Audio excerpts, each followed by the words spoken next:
አንዳንዴ ንስሐ አባቶቻችሁ አስቀየሙኝ ብላችሁ ከስጋው ደሙ የምትሸሹ፣ ፊት ነሱኝ ብላችሁ ከስጋው ደሙ የምትርቁ ሰዎች ለክርስቶስ ስጋና ደም አይደለም ንስሐ አባት ጲላጦስም እኮ የለምና። አንዳንዴ ሰው ጭልም ሲልበት ተስፋ ይቆርጣል፣ ራሱን እስከ ማጥፋት ይደርሳል፣ ዙሪያው ገደል ይሆንበታል።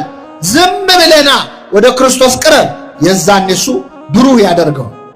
እንደው በጨለመብህ መጠን ብርሃን ይሆናል። በአምጣነ ጽልመታ ከማው ብርሃን አይልም። በጨለመብህ ልክ ማብራት የሚቻለው ማን ነው? እግዚአብሔር። ግን ሌሊት ሲባል ሰዓቱ ብቻ እንዳይመስላችሁ ነው። ሰዓቱ ብቻ አይደለም። አንዳንዴ ህይወታችን ሌሊት የሚሆንበት ጊዜ የለም። ቀኑ ጨለማ የሚሆንበት ጊዜ የለም። ዙሪያው ገደል የሚሆንበት ጊዜ አለ። ጭልም የሚልብን ቀኑ ራሱ እንደ ጨለማ የሚሆንብን ጊዜ አለ። ሌሊት ሲሆንባችሁ መምጣት ያለባችሁ ወደ ክርስቶስ ነው። መምጣት ያለብን ወደሱ ነው። ቢጨልምም እንኳን ወደሱ ስትመጣ ጨለማ በሱ ዘንድ አይጨልምም። ክርስቶስ ያለበት ሌሊት ከቀን ይሻላል። ብርሃኑ ያርቃላ ጨለማ። አምላካችን በጨለመብን ሰዓት ወደሱ እንድንመጣ ያድርገን። ከኛ መሃል በሀብቱ ምክንያት ወይ በስልጣኑ ምክንያት ወይ በመንግስት ስራው ምክንያት ወይ በትምህርቱ ምክንያት መንፈሳዊ ሆኖ መታየት የማይፈልግ ሰው ከቢሮ ወጥተው የት ነው የምትሄጂው ሲባሉ ቤተ ክርስቲያን ላለ ማለት እዚህ ደረስ ብዬ መጣሁ የሚሉ ሰዎች ማተባቸውን ለማሰር የሚያፍሩ። አሁን እግዚአብሔር በእኛ ሳያፍር እኛ በእግዚአብሔር ማፈራለን? ማንም ያሳፍረው ከኛና ከሱ። እሱ ለኛ እርቃኑን ለመሰቀል ሳያፍር እኛ ለማማተብ እናፍራለን። አሁን የምነግራችሁ አንዳንዴ የምትሰሩበት መስሪያ ቤት ላይ የምትሉበት ቦታ ላይ ሰዎች በሃይማኖት ጉዳይ የማይሆን ነገር አይናገሯችሁ? ከቻላችሁ መልስ ስጡ፣ ካልቻላችሁ ስብሰባውን በትኑ። ለመበተን ያቀታችኋል? ይሄ እኮ ቢሮ ነው፣ የሥራ ቦታ ነው፣ ምንድነው የምትበጠብጠው ማለት አትችሉ እንዴ? አንቀጽ እንትን ላይ እኮ እንዲህ ይላል፣ ሰራተኛ መብት ቁጥር እዝባር ምናምን ላይ ማለት ያቀታችኋል? ኒቆዲሞስ ይሄንን ያደረገው አያችሁ። ሰው ፊት ጸልዮ ለመብላት የሚያፍሩ አሉ እኛ ማለት ግራ ቀኝ አይቶ፣ ልክ ኒቆዲሞስ ግራ ቀኝ አይቶ በሌሊት እንደመጣ በፍጥነት የሚያማትቡ ወጣቶች አሉ። ሰው ሳያያቸው እናፍራለን።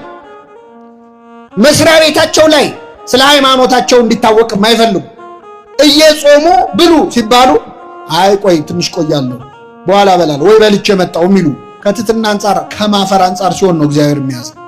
ያው አጾም ነው፣ ተናገርከው አልተናገርከው ክርስቲያን ከሆንክ አንድ ነው ለሁላችን።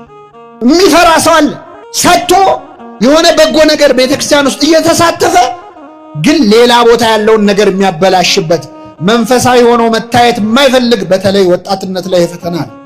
ጓደኞቹ እንዳያሾፉበት ስንት ወጣት ወደ እግዚአብሔር እየመጣ ወደ መንፈሳዊ ቦታ እየመጣ የሚሸማቀቅ ወጣት አለ። ሲዘምር እንዳይታይ ክህነት ተቀብለው የሚፈሩ ወጣቶች አሉ። ዲያቆን ነኝ ለማለት ገና ነው ለዓለም በዓለም ፊት ሞገስ እንዳያጡ ነው። ይሄ የኒቆዲሞስ የመጀመሪያው ፈተና ነው። እንዲህ ያለ ፈተና ያለብንን ኒቆዲሞስን ያበረታ አምላክ ሁላችንን ያበርታ። ወልድ ወመንፈስ ቅዱስ አሐዱ አምላክ አሜን። የኒቆዲሞስ ነገር በቤተ ክርስቲያናችን በዚህ ሳምንት ብቻ አይደለም የሚነገረው። ቤተ ክርስቲያን በጣም ትልቅ ቦታ ከምትሰጣቸው ቅዱሳን መካከል ኒቆዲሞስ አንዱ ነው። ምናልባት ይህን ድምፅ ከምትሰሙ ሰዎች ውስጥ ኒቆዲሞስን የሚዘክር በዓሉን የሚያከብር ሰው አስቦ ላይኖር ይችላል። ቤተ ክርስቲያን ግን የኒቆዲሞስን ውለታ ረስታ ስለማታውቅ ዕለት ዕለት በምንፈጽማቸው እንደ ምእመንም እንደ ካህናትም በምናደርጋቸው ነገሮች ውስጥ ኒቆዲሞስን እንድናስታውስ አድርጋለች። ለምሳሌ ምእመናን ወደ ቤተ ክርስቲያን ስንገባ ከመግባታችን በፊት ምን እናደርጋለን? አትሳለው ትሳለማለን። በመጀመሪያ በግንባራችን ተደፍተን ምን እንላለን? ደፉን እንሰግዳለን። ከዛ ግራና ቀኝ ምኑን እንሳለማል? በሮቹን እንሳለማል። በቤተ ክርስቲያናችን ትምህርት በግንባራችን ተደፍተን የምንሳለመው የክርስቶስን መቃብር የጌታን መቀበሩን አስበን፣ በግራና በቀኝ የምንስመው ደግሞ ዮሴፍንና ኒቆዲሞስን ነው፣ ክርስቶስን የገነዙትን እነዚህን ሁለት ቅዱሳን እናስባለን። ከዛሬ በኋላ አደራ አስተውላችሁ ተሳለሙ። እሺ፣ ብዙ ጊዜ ስንሳለም አናስተውልም። አንዳንዴ እንደው ተሳስታችሁ ወይ መስሪያ ቤታችሁን ወይ ሆስፒታል ወይ ትምህርት ቤት ተሳልማችሁ አጣ ብዙ ሰው እኮ ይሳሳታል። ለምን? አስተውለን ስለማንሳለም። በግንባራችን ስንደፋ መቃብሩን፣ በግራ በቀኝ ደግሞ የምንሳለመው ዮሴፍንና ኒቆዲሞስን። በሥርዓተ ቅዳሴም ላይ ቤተክርስቲያን ኒቆዲሞስን ታነሳለች። በተለይ ሁለቱ ቀሳውስት ሰራዩ ካህንና ንፍቁ ካህን በሚቀድሱ ሰዓት ካህኑ ሲጸልዩ ምን ይላሉ?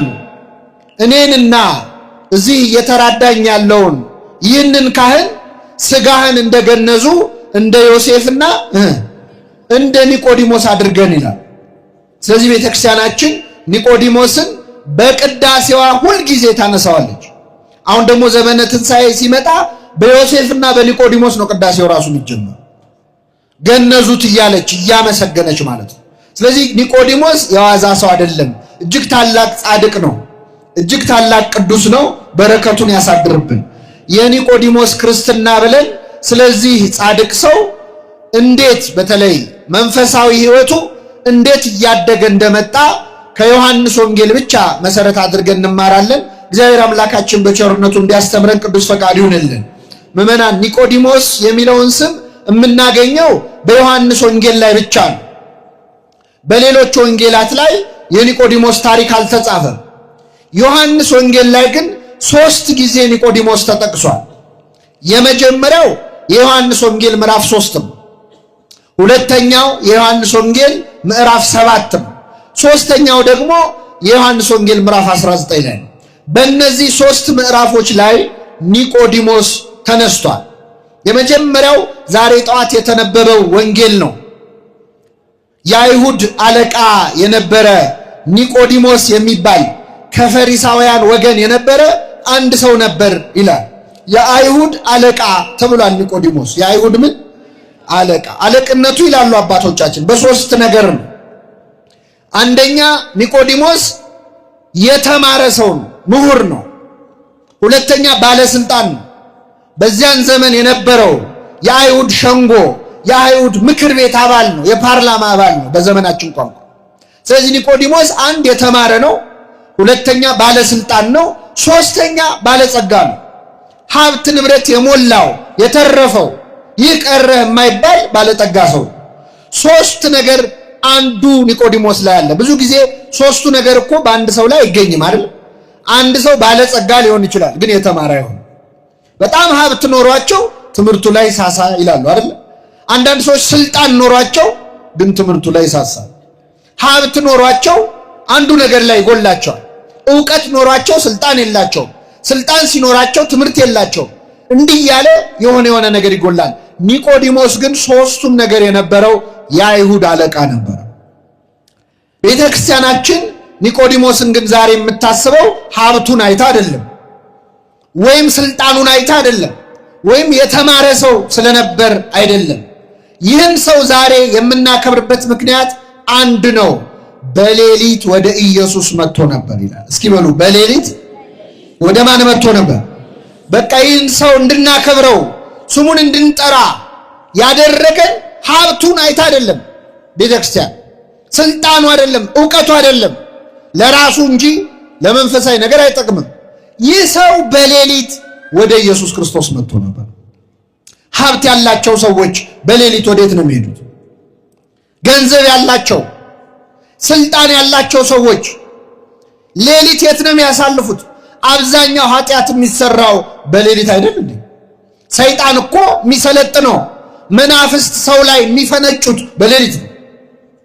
ብዙ ወንጀል የሚሰራው፣ ደም የሚፈሰው፣ ዝርፊያ የሚደረገው፣ ንብረት የሚሸሸው በሌሊት ነው። ይህ ባለስልጣን ግን በሌሊት ወደ ክርስቶስ መጥቶ ነበር። እንደዚህ ለመሆን ያብቃል። እንዴት ያለ ሰዓታት ቋሚ ነው! እንዴት ያለ ማህሌት ቋሚ ነው! በሌሊት ትግሃ ሌሊት እኮ በጣም ትልቅ ነገር ነው።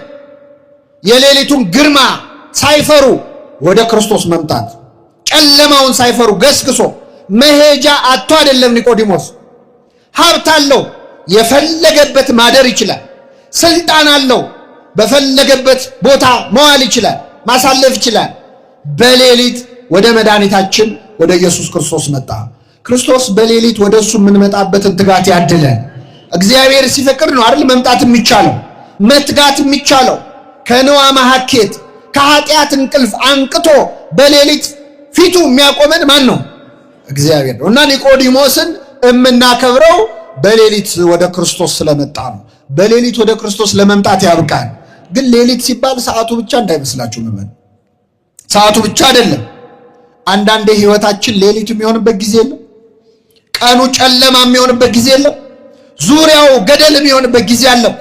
ጭልም የሚልብን ቀኑ ራሱ እንደ ጨለማ የሚሆንብን ጊዜ አለ። ሌሊት ሲሆንባችሁ መምጣት ያለባችሁ ወደ ክርስቶስ ነው። መምጣት ያለብን ወደሱ ነው። ቢጨልምም እንኳን ወደሱ ስትመጣ ጨለማ በሱ ዘንድ አይጨልምም። ክርስቶስ ያለበት ሌሊት ከቀን ይሻላል። ብርሃኑ ያርቃላ ጨለማ። አምላካችን በጨለመብን ሰዓት ወደሱ እንድንመጣ ያድርገን። አንዳንዴ ሰው ጭልም ሲልበት ተስፋ ይቆርጣል፣ ራሱን እስከ ማጥፋት ይደርሳል፣ ዙሪያው ገደል ይሆንበታል። ዝም ብለና ወደ ክርስቶስ ቅረብ፣ የዛን እሱ ብሩህ ያደርገው። እንደውም በጨለመብህ መጠን ብርሃን ይሆናል። በአምጣነ ጽልመታ ከመው ብርሃን አይለም። በጨለመብን ልክ ማብራት የሚቻለው ማን ነው? እግዚአብሔር። ስለዚህ ኒቆዲሞስ በሌሊት ወደ ክርስቶስ መጣ። እንግዲህ ይህን ያህል ካመሰገን ነው ደግሞ ትንሽ እንውቀሰው። ከኔ ጋር ናችሁ ምዕመናን? እግዚአብሔር ከሁላችን ጋር ይሁን። ኒቆዲሞስ ወደ ክርስቶስ የመጣው በቀን ሳይሆን በምንድን ነው? በሌሊት ያስመጣው ግን ይገርማችኋል፣ ፈርቶ ክርስቶስን ሲከተል ከክርስቶስ እግር ስር ቁጭ ብሎ ሲማር መታየት አልፈለገም ኒቆዲሞስ። ምክንያቱም በዚያን ጊዜ በነበረው የአይሁድ ሸንጎ አንድ ሰው የክርስቶስ ተማሪ ሆኖ ከታየ ወደ ምኩራብ አይግባ የሚል አዋጅ ታውጆ፣ ስለዚህ ኒቆዲሞስ ከክርስቶስ እግር ስር ቁጭ ብሎ ሲማር አይሁድ ካዩ ከስልጣኑ ሊያነሱት ይችላሉ፣ ከሀብቱ ሊያራቁቱት ይችላሉ፣ ጥቅሙ ሊጠፋበት ይችላል። በዛ ላይ ደግሞ ምሁር ነው እየተባለ በእድሜ ከሱ ከሚያንስ የ30 ዓመት ከሆነው ከክርስቶስ እግር ስር ቁጭ ብሎ ሲማር ያዩት እስከ ዛሬ አልተማረም እንዴ ገና ይቀጥላል ብለው ይንቁታል። አባቶቻችን ተከብሮ ያደርጋል ደንቆሮ ይላሉ። መከበር እኮ ያደነቁራል። አሁን ገና እየተማረ ነው እንዴ መባል ያሳፍራል። ስለዚህ ኒቆዲሞስ በሌሊት ወደ ክርስቶስ የመጣው ፈርቶ ነው። ይገርማቸው ብዙ ሰዎች በስልጣናቸው ምክንያት ወደ ቤተክርስቲያን መምጣት ይፈራሉ። አይ ጥሩ አይደለም፣ እኔ እዛ አካባቢ መታየት አልፈልግም፣ ባይሆን የሚያስፈልግ ነገር ካለ ለእድሳቱ ለግንባታው እኔ እከፍላለሁ ይላሉ። አንዳንድ ሰዎች ገንዘብ ሰጥተው መምጣት አይፈልጉም። አንዳንድ ሰዎች ንግዳቸው የሚበላሽ ይመስላቸው የቤተክርስቲያን ነገር አግዙ እንዲያድርጉ ምናምን ሲባሉ አይ እንደዚህ ስፖንሰር አድርጉ ከተባለ እኮ ገበያችንን ያበላሽብናል፣ እኛ ሁሉንም ስለሆነ የምናስተናግደው ጥሩ አይመጣም ብለው ይፈራሉ። ኒቆዲሞስ እንደዚህ አይነት ፍርሃት ነው። ሀብቱን እንዳያጣ ስልጣኑን እንዳያጣ ወደ ክርስቶስ መጣ። ግን መጣ እንዴትም ቢሆን ከነፍርሃቱ ከነጭንቀቱ መጣ። እግዚአብሔር መቼስ ምንም እያሰብን ቢሆን ወደሱ እንድንመጣ ይፈልጋል አይፈልግም? እየተጎተትንም ቢሆን ፈርተንም ቢሆን በሌሊትም ቢሆን በቀንም ቢሆን ብቻ ኑ የሚል አምላክ። ኑ እናንተ ሸክማችሁ የከበደ ወደ እኔ ኑ እኔም አሳርፋችኋል። እንዲህ የሚል ማን አለ? ከአማልክት መካከል ማን አለ? እኔም ምን እላችኋል? እግዚአብሔር ሁላችንን ያሳርፈ። እና ኒቆዲሞስ በሌሊት ወደ ክርስቶስ መጣና መምህር ሆይ አለው። በዮሐንስ ወንጌል ምዕራፍ 2 ላይ ተአምር ሲሰራ አይቷል። በቃና ዘገሊላ ውሃውን ወይን ማድረጉን ሰምቷል። ስለዚህ ምን አለ? መምህር ሆይ እግዚአብሔር ከእርሱ ጋር ከሆነ በቀር አንተ የምታደርጋቸውን ተአምራት ሊያደርግ የሚቻለው እንደሌለ፣ ከእግዚአብሔር መምህር ሆነህ ተልከህ እንደመጣ እናውቃለን አለ። እንደውም ቁጥሩን አብዝቶ ምን እንላለን? እናውቃለን። ከሱም ጀርባ ሌሎች ሰዎች አሉ ማለት። ክርስቶስን መጥተው አመሰገነው። ከእግዚአብሔር መምህር ሆነ መላክን እናምናለን። ጌታችን ምን አለው? ሰው ዳግመኛ ካልተወለደ በቀር የእግዚአብሔርን መንግስት አያያትም አለው። ምን አይላትም? መውረሱም ተውት፣ ምን አይላትም? አያያትም። ይገርማል።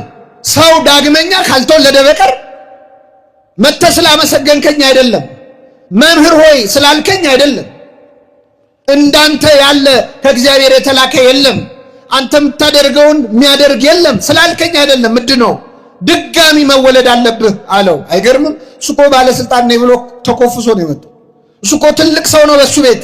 ክርስቶስ ግን ገና መወለድ አለብህ፣ ገና ይቀርሃል። ደነገጠ ኒቆዲሞስ። እንዴት ሰው ከሸመገለ በኋላ ዳግመኛ ወደ እናቱ ማህፀን ገብቶ ሊወለድ ይችላልን አለ። ይሄ ንጹህ ጥያቄ ነው፣ ከልቡ ነው የጠየቀው። ክርስቶስ መለሰለት፣ ሰው ዳግመኛ ከውሃና ከመንፈስ ካልተወለደ በቀር የእግዚአብሔርን መንግስት አያያትም አለ። ከምንና ከምን ካልተወለደ? ከውሃና አባቶቻችን ሲያብራሩት ከአብራ ከመንፈስ ቅዱስ ከማህፀን ዮርዳኖስ ይላል። ዮርዳኖስን እንደ እናት መንፈስ ቅዱስን እንደ አባት አድርገው ከአብራ ከመንፈስ ቅዱስ ከማህፀን ዮርዳኖስ ካልተወለደ ወይም ካልተጠመቀ በቀር የእግዚአብሔርን መንግስት ሊያይ አይችልም። ስለ ጥምቀት ነው የነገርኩ አለው። አዎ ባለስልጣን ነህ፣ ምሁር ነህ፣ ገንዘብ አለ፣ ዝና አለ፣ ግን ድጋሚ ልትወለድ ያስፈልጋል። መጠመቅ አለብህ፣ አለዚያ የእግዚአብሔር መንግስት ልታይ አትችልም። መምህሩን በማድነቅ አድንም፣ እንዳንተ ያለ የለ መምህር በማለት ከእግዚአብሔር የተላክነ በማለት አትድንም። ድጋሚ መወለድ አለብህ፣ ይኸውም ጥምቀት ነው ብሎ ምስጢረ ጥምቀትን አስተማሩ። ይህን ጊዜ ኒቆዲሞስ ሁለተኛ ጥያቄ ጠየቀ። ይህ እንዴት ሊሆን ይችላል አለ። እስኪ በሉ ይህ አሁን የጠየቀው ከእውቀት ማነስ ሳይሆን ተጠራጠረ። እንዴት ሊሆን ይችላል? ይህን ጊዜ ክርስቶስ ተቆጣ። እግዚአብሔር ምዕመናን ከእውቀት ማነስ ስንጠይቀው ይመልስልን፣ ከእምነት ማነስ ስንጠይቀው ግን ይቆጣል፣ ያዝናል። እንዴት ይሆናል የሚለው ከእውቀት ማነስ ከሆነ ይብራራል። እመቤታችን እንደጠየቀችው ገብርኤልን ወንድ ስለማላውቅ አሁን ይሄ ከእውቀት እንዴት ነው የሚሆነው ነው ያለችው። አክብሮ መለሰላት። እንደ ዘካርያስ ሳትጠራጠሪ፣ እንደ ኒቆዲሞስ ሳትከራከሪ ያመንሽ ብፅዕት ነሽ እንላታለን። ኒቆዲሞስ ግን ክርክር ነው የገባው ከክርስቶስ ጋር። እንዴት ሰው እንዴት ከውሃና ከመንፈስ ይወለዳል ሲል፣ ይህን ጊዜ ጌታ አዘነበት። አንተ የአይሁድ መምህር ስትሆን ይህን አታውቅም ማለት ዓለም ልሞ ገሰጸው ይላሉ አባቶቻችን። ምን ብሎ ገሰጸው? አንተ የአይሁድ ምን ስትሆን እንዴ ትልቅ ሰው አይደለህ እንዴ? እቺ እንዴት ትጠፋለች አለው። አክብሮ ወቀሰው። አሁን እኛ እንደዚህ አንችልም እኮ ሰው ስንወቅስ ወይ አይኑን እናጠፋዋለን እንጂ መጀመሪያ ማክበር ከዛ መውቀስ አንችልም። ክርስቶስ ግን አነጋገሩን ተመልከቱ። በሁሉ እኮ ነው አርአያ የሚሆነን ጌታችን። አንተ የአይሁድ ምን ስትሆን? መምህር ስትሆን። አሁን ብዙ ጊዜ ከሰው ጋር የምንጣላው እኛ ሰው እናስቀይማለን። ንግግራችን ሳይሆን አነጋገራችን ነው ሰው የሚያስቀይም። እኔ እንደ ይቅርታ አድርጉልኝ አንድ ጥያቄ ልጠይቃችሁ። አንድ ሰው መጥቶ አንተ ውሻ ከሚላችሁና የኔ ውሻ ከሚላችሁ እስቲ መልሱልኝ። ሁለቴ ምን ብሎ ነው የጠራችሁ? ውሻ ነው አይደል? አንተ ውሻ ቢላችሁ ደስ ይላችኋል? የኔ ውሻ ሲላችሁስ ትሽኮረመማላችሁ። ግን እኮ ውሻ ነው፣ ሁለቱም ውሻ ነው። ግን ይሄኛው በፍቅር ነው። ሌላ ልጨምርላችሁ። እዚህ መሀልና እህቶቻችን ጫማ ቤት ሄዳችሁ ጫማ ሰሪ ጋር ጫማው ጠቦሻል ከሚላችሁና እግርሽ ትልቅ ነው ከሚላችሁ፣ ጫማ የሚጠበው ምን ሲሆን ነው? እውነት እኮ ነው አይደል? ግን እግርሽ ትልቅ ነው ከሚል ምን ቢል ይሻል? ጫማው ጠቦሻል ካለ እውነቱን ነው። እግርሽ ትልቅ ነው ካለ ሁለተኛ እዛ ጫማ ቤት ድርሽ አትይም። ስነ ስርዓት የለውም ለንግግሩ ራሱ እንላለን። ዓለም ልሞ መገሰጽ ማወቅ አለብን። ከፍቅር ጋር ነው ተግሳጽ አይደለም እንዴ? አንተ ትልቅ ሰው አይደለ እንዴ? ስንት ነገር የምታውቅ እቺ እንዴት ትጠፋለች ማለት ያስፈልጋል። እኛ በስድብ ስለምንጀምር ነው ሰዎች የማይሰሙ። ተቆጥተን ዓለም ልሞ ገሰጸው። አንተ የአይሁድ መምህር ስትሆን ይሄ እንዴት ይጠፋል? ከስጋ የተወለደ ስጋ ነው፣ ከመንፈስ ግን የተወለደ መንፈስ ነው። እኔ ልደት እያልኩ ያለሁት የስጋ ልደት ሳይሆን የምን ልደት ነው? የመንፈስ ነው። ነፋስ ወደ ወደደው ይነፍሳል። ከወዴት እንደመጣ ወዴትም እንደሚሄድ አታውቅም። መንፈስ ቅዱስም እንደዚህ ነው አሉ። ይመጣል፣ በማን ላይ እንደሚያድር አታውቅም። ሕፃኑ ሲጠመቅ ታያለህ፣ ግን እንዴት ጸጋ መንፈስ ቅዱስ እንደሚያገኝ አታውቅም። ወዴት እንደመጣ ወዴትም እንደሚሄድ አታውቅም ብሎ ክርስቶስ ምስጢረ ጥምቀትን ለኒቆዲሞስ አስተማረው። ኒቆዲሞስ ትልቅ ሰው ነኝ ብሎ፣ ባለስልጣን ነኝ ብሎ፣ ባለ ሀብት ነኝ ብሎ ክብሩን ጠብቆ ግራ ቀኝ አይቶ ሰው አየኝ አላየኝ ብሎ ሲመጣ ክርስቶስ እንደምታስበው ትልቅ ሰው አይደለም፣ ገና አልተወለድክም አለ። እየሰማችሁ ነው? ገና ልትወለድ ምን ይልሃል?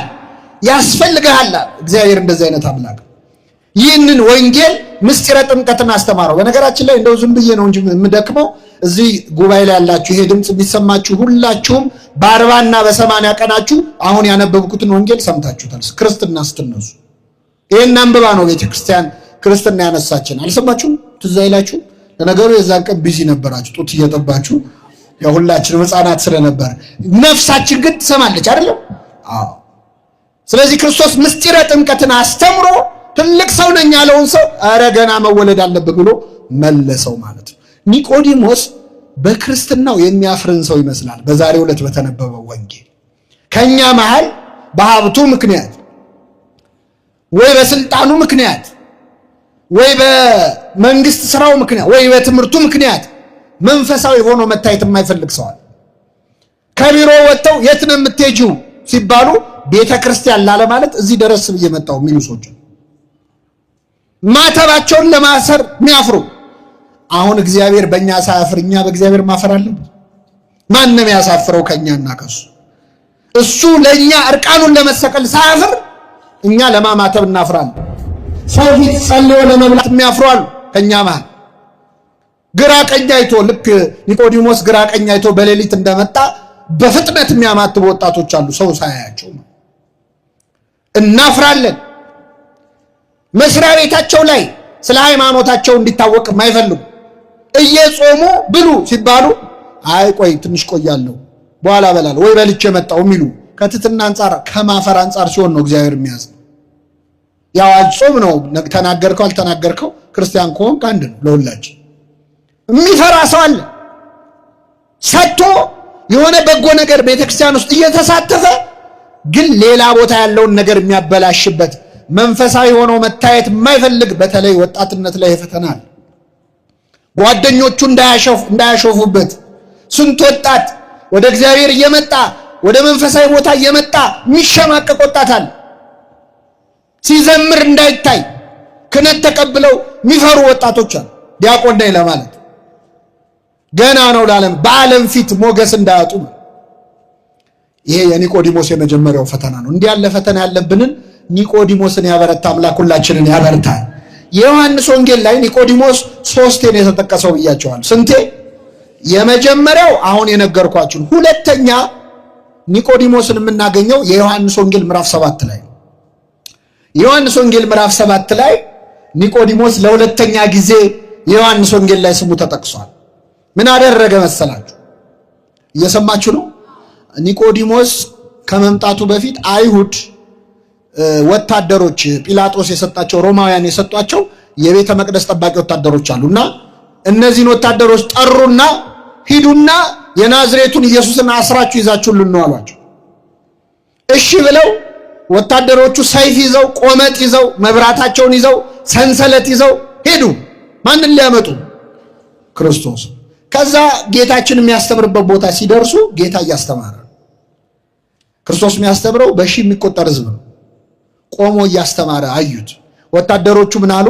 በቃ ትምህርት እያስተማረ ነው ይጨርስና ከትምህርቱ በኋላ አስረን ይዘነው እንሄዳለን ብለው ቁጭ አሉ። ወታደሮቹ ከኔ ጋር ናቸው። ማን ሲያስተምር? አሁን ይገርማቸዋል። ጌታችን እያስተማረ እያለ እነዚህ ወታደሮች ቁጭ ብለው አፋቸውን ከፍተው ሲማሩ ለምን እንደመጡ ረሱት። ለምንድን ነው የመጡት? ረሱት። የክርስቶስ ትምህርት እኮ ያስረሳል። እንኳን የጌታ ትምህርት የኛን ኃጢአተኞቹን ትምህርት ይኸው እየሰማችኋል።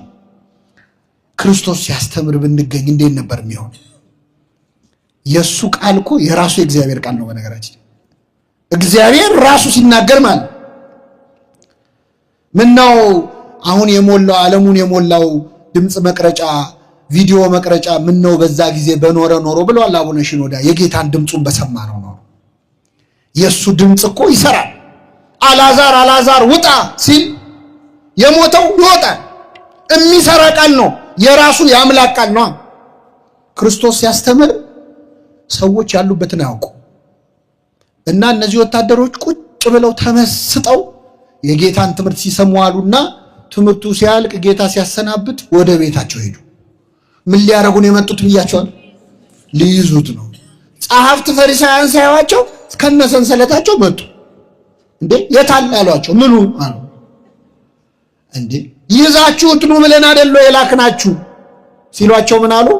እኛ እንደዚህ ያስተማረ ሰው አይተን አናውቅም፣ እንዲህም ተምረን አናውቅም፣ እንደሱ ያስተማረ የለም።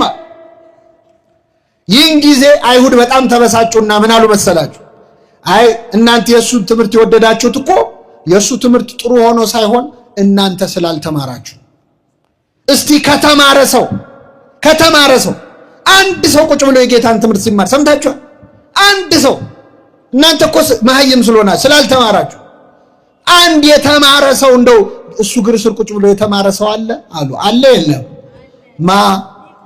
ኒቆዲሞስ። ይገርማችኋል፣ ኒቆዲሞስ እዛ ቆሟል። ይሄ ወሬ ሲወራ እዛ ቆሟል። አንድ የተማረ ሰው አለ ሲሉ እኔ ያለው እንዳይል ፈራ። የተማረውም በስንት ሰዓት ነው ብያቸዋል? በሌሊት ነው። ሚስጥር ሊያወጣው ነው አይደለ? ዝም እንዳይል ደግሞ ከበደው፣ ጨነቀው ኒቆዲሞስ። ከዛ ምን አለ መሰላችሁ? እዚህ ላይ ሐሳብ ልስጣል። እጁን አወጣ። ምንድነው የምትለው አሉት። ያስተማረውን ሳንሰማ የተናገረውን ሳናይ እንፈርድ ዘንድ ሕጋችን ይፈቅዳል ያለ። ያስተማረውን ምን አላል? ወታደሮቹን የሰሙት አይደል? እኛ ሳንሰማ ለምን እንፈርዳለን አላውን ኒቆዲሞስ። ይህን ሲል አያንተ አልተማርክም እንዳይሉት የተማረ ሰው። አይሁድ ምን አሉ? እስቲ ሕጉ ምን እንደሚል እንመርምር አሉና ስብሰባው ተበተነ ይላል።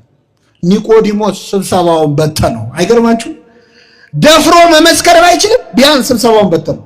አሁን ይህን የምነግራችሁ አንዳንዴ የምትሰሩበት መስሪያ ቤት ላይ የምትሉበት ቦታ ላይ ሰዎች በሃይማኖት ጉዳይ የማይሆን ነገር አይናገሯችሁ። ከቻላችሁ መልስ ስጡ፣ ካልቻላችሁ ስብሰባውን በትኑት። መበተን ያቀታችኋል? ይሄ እኮ ቢሮ ነው፣ የሥራ ቦታ ነው፣ ምንድነው የምትበጠብጠው ማለት አትችሉም እንዴ? አንቀጽ እንትን ላይ እኮ እንዲህ ይላል፣ ሰራተኛ መብት ቁጥር እዝባር ምናምን ላይ ማለት ያቀታችኋል። ኒቆዲሞስ ይሄንን ያደረገው አያችሁ። ደፍሮ ለመመስከር ፈራ፣ ጨነቀው። ዝም እንዳይል ደግሞ ጨነቀው። ሁለቱም አስጨነቀው። ስለዚህ ስብሰባውን በተነው ማለት ነው። እንደው አቅም ኖሮን መልስ መስጠት ቢያቅተን በክርስቶስ ላይ በድፍረት የሚነሳን ስብሰባ ለመበተን ያብቃን አምላካችን። አሁን ኒቆዲሞስ ትንሽ አላደገባችሁ? ቅድም ፈራ፣ አሁን ግን ትንሽ ደፈራ። በጣም ይገርማል። የዮሐንስ ወንጌል ምዕራፍ 19 ላይ ኒቆዲሞስን ለሶስተኛ ጊዜ እናገኘዋለን። ሶስተኛ ጊዜ ግን ኒቆዲሞስ እንደ መጀመሪያው ጊዜ ፈራ ተባ ያለ ግራ ቀኝ እያየ ተደብቆ በማታ አልመጣም። በአደባባይ ነው የወጣው፣ በጠራራ ፀሐይ። መቼ መሰላችሁ?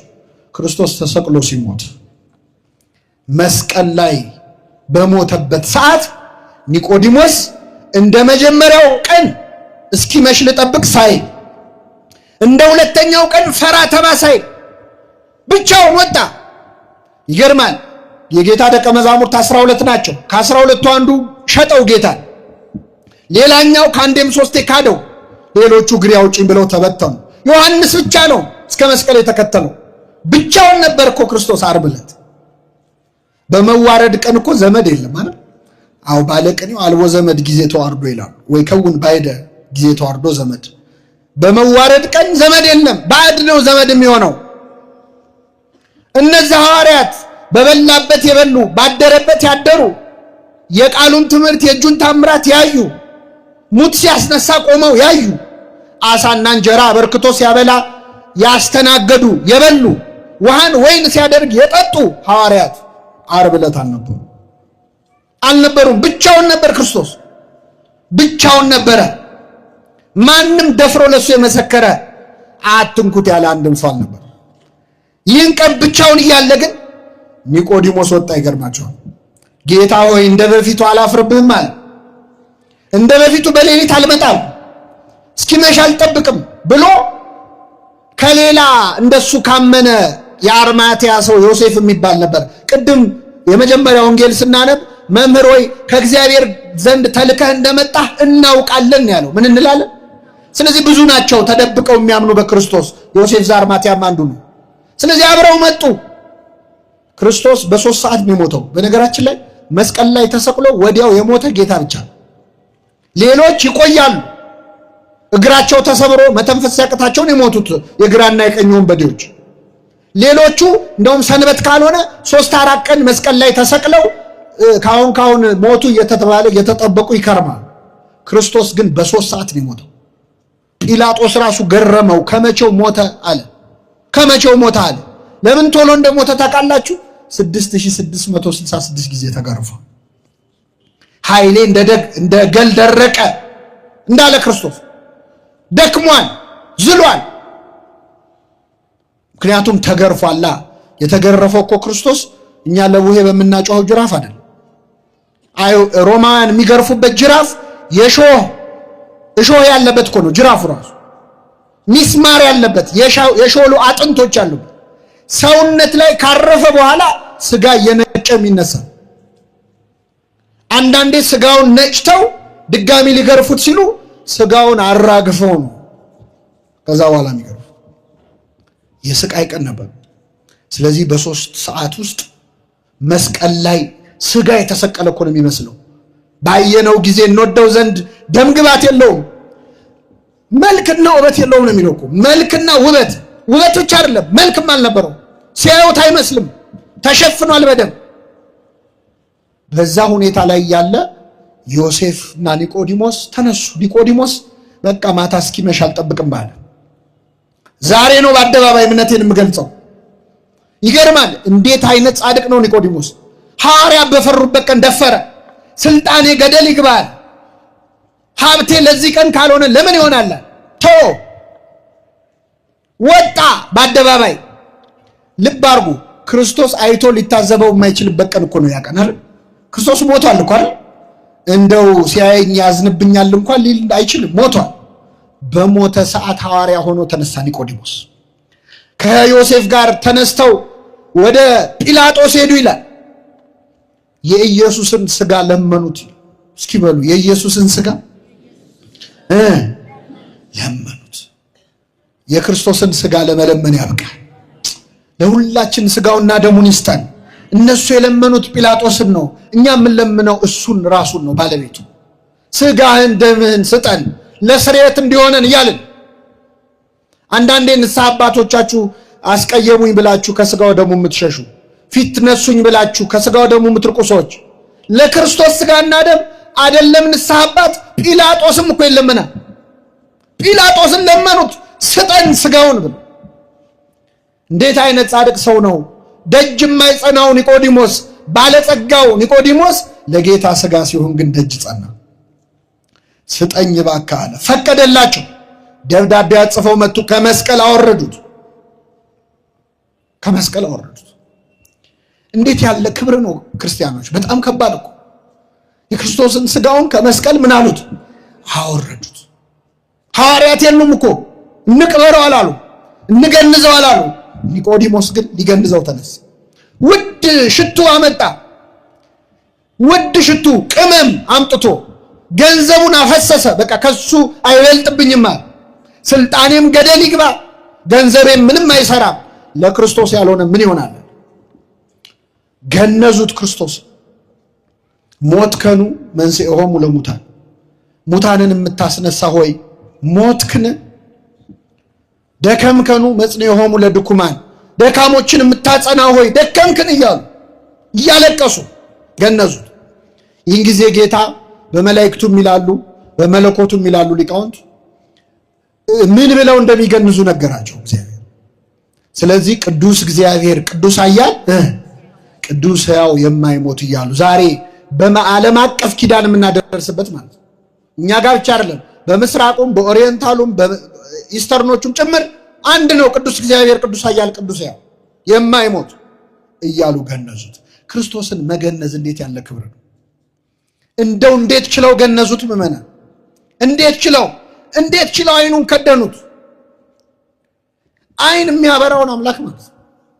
አይን የሚያበራው እጆቻቸው የሰለሉ ሰዎችን እጅ የሚሰጠውን አምላክ እጁን አሰሩት። እየፈሩ እየተንቀጠቀጡ ቅዱስ አጠቡት። ክርስቶስ በደም የተለወሰ አካሉን አጠቡት። በእውነት ዮሴፍና ኒቆዲሞስ በረከታቸው ይደረብ። እንዴት አይነት ክብር ነው! ስቃይ እኮ ነው ያቀን፣ ፈተና ያለበት ነው፣ የሚያሳስር ነው፣ የሚያስገድል ነው። እሱም ገንዘን እንሙታ፣ ከሱ አይበልጥማ። ክርስትና ማለት ይሄ ነው። ይኸውላችሁ ማደግ ማለት ይሄ ነው። የሕግ መምህር በረከት ይሰጣል። ወይሐውር እምኃይል ውስተ ኃይል፣ ከኃይል ወደ ኃይል ይሄዳል። ኒቆዲሞስ የሕግ መምህር ኒቆዲሞስ በረከት ይሰጣል። ከኃይል ወደ ኃይል ሄደ። ሌሊት ሲፈራ አየነው፣ ፈራ ተባ ሲል አየነው። አሁን ግን ክርስቶስን ሲገንዝ አየነው፣ ቆሞ ሲገንዝ አየነው። ሹመቱ ይቅርብኝ፣ ከምኩራብም ያስወጡኝ፣ ከመንግስቱ አያስወጣኝ እንጂ ወሰነ ማለት። በክፉ ቀን ነው ክርስትናውን የገለጠ። ክፉ ቀን ሲመጣ እኮ ነው ሰው የሚክደው አይደለም? ክፉ ቀን ሲመጣ ነው ሰው የሚሸሸው። ኒቆዲሞስ ግን በክፉ ቀን ክርስቲያን ሆኖ የተገኘ ሰው። ገነዙት፣ ክርስቶስን ቀበሩት በውድ ሽቱ። ያቺ ሴት እግሩ ስር አምጥታ ሰብራ ሽቶ አላፈሰሰች። ኒቆዲሞስ ግን ያየኛል ሳይል ከሞተ በኋላ ነው ሽቱ ያፈሰሰለት። አፈሰሰለት ውድ ሽቱ። ሞቷል፣ ምን ያደርግለታል አላለም። በክብር ገንዘው ክርስቶስን ቀበሩት። ይሄ የመጨረሻው ክርስትና፣ የመጨረሻው ሰማዕትነት። ያስቀናል አይደል? አያስቀናው? ያስቀናል። ምን ነው እንደው በኖርኩ አያሰኝም? አሁን እንዲህ ትል ከሆነ ይላል ቅዱስ ዮሐንስ አፈወርቅ፣ ወንድም ምን ነው እንደው ጌታ በተገነዘ ጊዜ በኖርኩ አብሬያቸው በገነዝኩ ትል እንደሆን ችግር የለውም፣ እኔ ልንገርህ፣ ውጣና ወንድም ነዳይ ሆኖ መንገድ ላይ ወድቆ ታገኘዋለህ፣ እሱን አልብሰው፣ ክርስቶስን እንደገነዝክ ይቆጠራል። ምን ችግር አለ? ከነዚህ ከድሆች ለአንዱ ካደረጋችሁት ለእኔ እንዳደረጋችሁት ምን እለዋለሁ? ቆጥረዋለሁ ብሏል ክርስቶስ። እንደውም ቅዱስ ኤፍሬም ሶርያዊ ምዕመናን የሚገርማችሁ በሌሊት ይነሳና በማታ ከተማውን ይዞራል። ሶርያ ይዞርና የሞተ ድሃ ካለ ይፈልጋል። ካገኘ የሞተ ድሃ ሬሳ ካገኘ ጌታዬን አገኘሁት ይላል። ልገንዘው ነው ይላል። ገንዞ ሲመጣ ዛሬ እኮ ጌታዬን ገነዝኩት ይላል። ለነዳያን ማድረግ ለክርስቶስ ማድረግ ነው። እኛ አልፈናቸው መተን አይደለ ጧፍ የምናበረው? ቅዱስ ዮሐንስ አፈወርቅ ምን ይላል? ድሃው እየለመነ ረግጠው መቅደስ ውስጥ ገብተህ ሻማ ብታበራ ያበራኸውን ሻማ የድሃውን እንባ ያጠፋዋል። ቤታችን ያስቀመጥነው የማንለብሳቸው ልብሶች እኮ የወንድማችን ልብሶች ናቸው። አልብሰው አውጣና ክርስቶስ እርቃኑን ሆኗል። ዮሴፍን ኒቆዲሞስን መሆን ከፈለክ ቤት ውስጥ ያለህን አንድ የተረፈን ነገር አውጥተህ ለወንድም ስጠው። በልተህ ጠገብኩ ብለህ የምትደፋው ምግብ የወንድምህ ራት ነበረ። ዛሬ ጠግቦ ያድር ነበር ወንድምህ፣ ባይጠግብም አመስግኖ ያድር ነበር። ዮሴፍን ኒቆዲሞስ መሆን የሚፈልግ ሰው ከጎኑ ያሉትን የክርስቶስ ምሳሌዎችን ከረዳ ማንን እንደረዳ ይቆጠራል? እግዚአብሔር ክርስቶስ። ስለዚህ ኒቆዲሞስ በሶስት ደረጃ ነው። መጀመሪያ ወጣኒ ነበር፣ ጀማሪ ነበር፣ ፈሪ ነበር። ሁለተኛ ላይ ፈራ ተባ የሚል ነበር። ሶስተኛው ላይ ግን ሞት ቢመጣም ሰማዕትነት ድረስ ክርስቶስን ለማገልገል የወሰነ ነበር። እንደ ኒቆዲሞስ የሚያድግ ክርስትና ይስጠን ለሁላችን። አሁን እኛ ከላይ ወደ ታች ሆነ እኮ እድገታችን። ችግሩ የትናንቱ ይሻል ነበር፣ አሁን ነው እየደከምን የመጣ ነው። የትናንቱ ይቆጨናል አይደለም። ከኃይል ወደ ኃይል የሚሄድ ክርስትናን እግዚአብሔር ይፈልጋል። ኒቆዲሞስን ያከበረ አምላክ፣ ኒቆዲሞስን ለጸጋ የጠራ አምላክ ሁላችንን በኃይሉ በብርታቱ የሚያድግ ክርስትና የሚያድግ መንፈሳዊነትን ይስጠን። የሰማነውን በልቡናችን ያሳድርብን።